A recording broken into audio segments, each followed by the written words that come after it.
क्या आप भी मक्के की खेती से ज़्यादा पैदावार और बेहतर कमाई चाहते हैं? तो स्वागत है आपका इस खास एपिसोड फसल मास्टर क्लास बुआई से कमाई तक।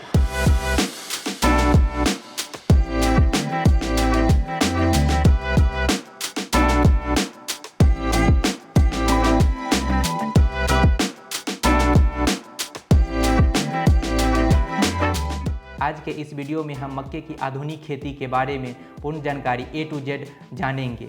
इसमें जानेंगे कि आप इन तरीकों को अपनाकर अपने मक्के की खेती को कैसे 30 से 40% तक इसके उपज को बढ़ा सकते हैं। तो आप वीडियो को लास्ट तक ज़रूर देखें। इस वीडियो के अंत में हम ये भी जानेंगे कि 1 एकड़ की मक्के की खेती में कितने लागत लगती है और इन आधुनिक तरीकों को अपनाकर आप अपने मुनाफे को कैसे बढ़ा सकते हैं। मक्के, जिसे क्वीन ऑफ सीरियल के नाम से भी जाना जाता है, उसका विभिन्न प्रकार से आप इस्तेमाल कर सकते हैं। जैसे कि आप इसे चपाती बनाने में, भुट्टे के रूप में या पशुओं के लिए हरे चारे ग्रीन फोडर के साथ साथ आप मुर्गी पालन करते हैं तो पोल्ट्री फीड के रूप में भी हम मक्का का प्रयोग करते हैं। भारत के विभिन्न राज्यों में मक्कों की खेती की जाती है, जैसे पंजाब, हरियाणा, उत्तर प्रदेश, बिहार, वेस्ट बंगाल, हिमाचल के कुछ इलाकों में। इसके अलावा भारत में बात करें तो कर्नाटक सबसे बड़ा राज्य है जो मक्का का उत्पादन करता है। मक्के की खेती के लिए आदर्श या अनुकूल तापमान की बात करें तो 20 से 25 डिग्री सेल्सियस अनुकूल माना जाता है। पंजाब में मक्के की खेती के लिए उपयुक्त किस्में की बात करें तो PMH 1, 3, 4, 5, 7, 8 काफ़ी उपयुक्त मानी जाती है। इसके अलावा आप डेकलाव या कावेरी 50 जैसे किस्मों की भी खेती कर सकते हैं। पंजाब में मक्के की खेती के लिए किसान भाई PMH 17 जैसे किस्मों की खेती कर सकते हैं, जो नई किस्में हैं और आपको काफ़ी अच्छा उपज दे सकती है। बिहार में मक्के की खेती के लिए किसान भाइयों साभौर शंकर मक्का 1, 2, Rajendra baby corn 1, Rajendra popcorn 1, Shaktimaan 5 जैसे किस्मों की खेती कर सकते हैं।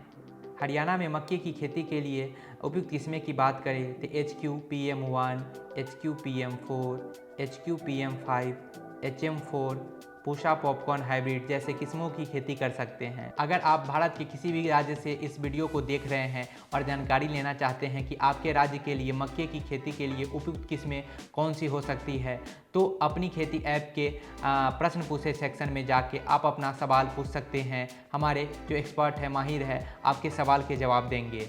स्प्रिंग मेज यानी वसंत मक्का की खेती के लिए बुआई का सही समय की बात करें तो 15 से 20 जनवरी से लेके आप इसकी बुआई 15 फरवरी तक कर सकते हैं।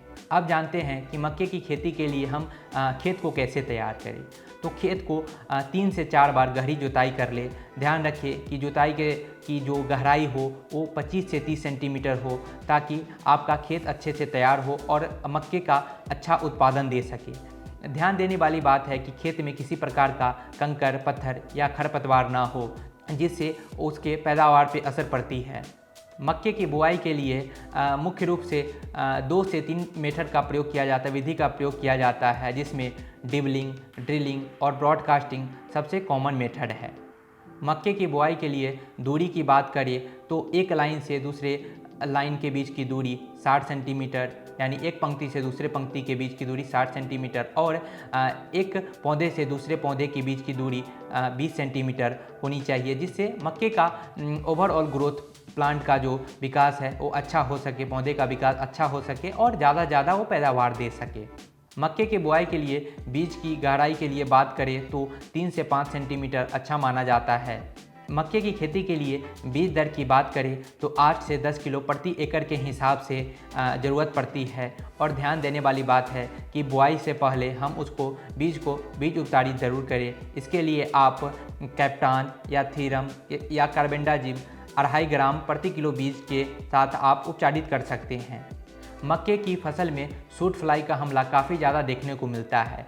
इससे बचाव के लिए आप 5 से 6 ml इमिडाक्लोप्रिड प्रति किलो बीज दर से आप बीज को उपचारित करके तब बुआई करें। इससे आपको काफ़ी ज़्यादा फ़ायदा होगा और जो सूट फ्लाई के हमले से बचने में काफ़ी ज़्यादा मददगार साबित हो सकता है। अब बात करते हैं कि मक्के की खेती के लिए कितने मात्रा में खाद और जो उर्वरक है उसकी ज़रूरत पड़ती है। तो खाद की बात करें तो अंतिम जुताई के समय 10 से 12 टन गोबर की गली सड़ी खाद को खेत में मिला देना चाहिए। इसके अलावा मक्के की खेती के लिए उर्वरक की बात करें तो 75 से 100 किलो यूरिया, 75 से लेके 150 किलो SSP और 15 से 20 किलो MOP जिसे म्यूरेट ऑफ पोटाश के नाम से भी जाना जाता है और 8 किलो जिंक को प्रति एकड़ के हिसाब से छिड़काव करना चाहिए।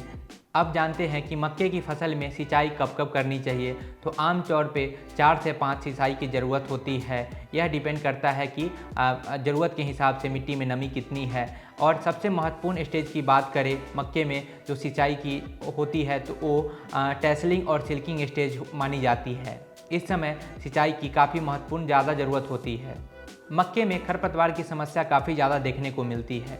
इससे बचाव के लिए आप शुरुआती अवस्था में निराई गुड़ाई करके आप इससे छुटकारा पा सकते हैं। इसके अलावा प्री इमरजेंस और पोस्ट इमरजेंस हर्बिसाइड का भी प्रयोग कर सकते हैं। प्री इमरजेंस हर्बिसाइड की बात करें तो 400 से 500 ग्राम आप एट्राजिन या सीमाजिन को प्रति एकड़ के हिसाब से छिड़काव कर सकते हैं। पोस्ट इमरजेंस हर्बिसाइड की बात करें तो आप पेंडीमेथिलीन या 2,4-D का भी इस्तेमाल कर सकते हैं। पोषक तत्वों की कमी की बात करें तो आमतौर पे मक्के की फसल में जिंक और मैग्नीशियम की कमी देखी जा सकती है। इसे सुधारात्मक उपाय की बात करें तो आप जिंक सल्फेट 10 kg प्रति एकड़ के हिसाब से इस्तेमाल कर सकते हैं और मैग्नीशियम की कमी को पूरा करने के लिए आप 1 kg मैग्नीशियम सल्फेट को प्रति एकड़ के हिसाब से छिड़काव कर सकते हैं। अब जानते हैं कि मक्के की फसल में मुख्य रूप से कौन कौन से कीट या और बीमारी का हमला देखा जाता है। तो कीट की बात करें तो fall army worm, stem borer, shoot fly, pink stem borer, white grub, termite जैसे कीटों का हमला देखा जा सकता है। मक्के की फसल में मुख्य रोग या बीमारी की बात करें तो leaf blight, leaf spot, stalk rot या सीड ब्लाइट का समस्या देखने को मिलता है। अगर आप भी मक्के की फसल में इन कीटों और बीमारियों से परेशान हैं तो अपनी खेती ऐप के प्रश्न पूछे सेक्शन में जाके विशेषज्ञों से आप अपना सवाल पूछ सकते हैं। विशेषज्ञ आपको जानकारी देंगे, बताएंगे कि कितने मात्रा में कौन से कीटनाशक या फफूंदीनाशक का प्रयोग करना चाहिए, कब करना चाहिए, ताकि आपका फसल का ज़्यादा नुकसान ना हो और आप इन सभी तरीकों को अपनाकर उनके बताए गए डोज और मात्रा के साथ साथ सही समय पे इस्तेमाल करके आप मक्के के पैदावार को बढ़ा सकते हैं। मक्के की फसल की कटाई की बात करें तो बुआई के 90 से 120 दिन बाद यह कटाई के लिए तैयार हो जाती है। अब इसके लिए स्टोरेज की बात करें, मक्के की फसल को कटाई के बाद 24 घंटे तक खेत में छोड़ दें।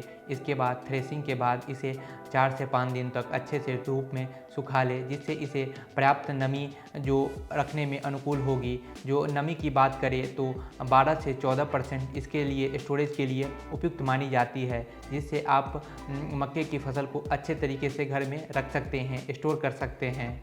दोस्तों, मक्के की आधुनिक खेती कोई ज़्यादा मुश्किल काम नहीं है। आप 3 से 4 बातों को ध्यान में रख के आप मक्के की जो उपज है उसको 30 से 40% तक बढ़ा सकते हैं। जैसे कि बीज का सही चुनाव, उसके बाद बुआई से पहले बीज को अच्छे तरह से उपचारित कर ले, खेत में खाद का सही मात्रा में प्रयोग करें, जो समय समय पे सिंचाई करते रहें और आने वाले जो कीट है उसके या बीमारी है उससे बचाव के लिए आप समय समय पे उसमें खेत में देख रेख करते रहें। सही समय पे आप कीटनाशक या फफूंदीनाशक का प्रयोग करें। और इससे लास्ट में सबसे महत्वपूर्ण बात कि खेत में जब फसल तैयार हो जाए तो सही समय पे कटाई भी काफ़ी महत्वपूर्ण होती है, जिससे फसल का नुकसान ना हो।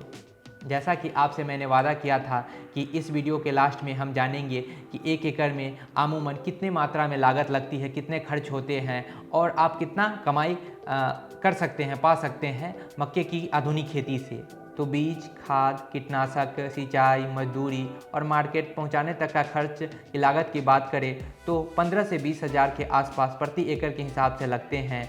और मुनाफे की बात करें तो सही तकनीकी तरीके को अपनाकर आप 80 से लाख रुपए तक का पर एकड़ के हिसाब से आप कमाई कर सकते हैं और इनसे ज़्यादा भी आप कमाई कर सकते हैं। मक्के जैसे अन्य विभिन्न प्रकार के फसलों के बारे में पूर्ण जानकारी आप अपनी खेती ऐप के फार्मिंग सेक्शन यानी खेतीबाड़ी सेक्शन में जाकर आप पढ़ सकते हैं और जानकारी ले सकते हैं। धन्यवाद।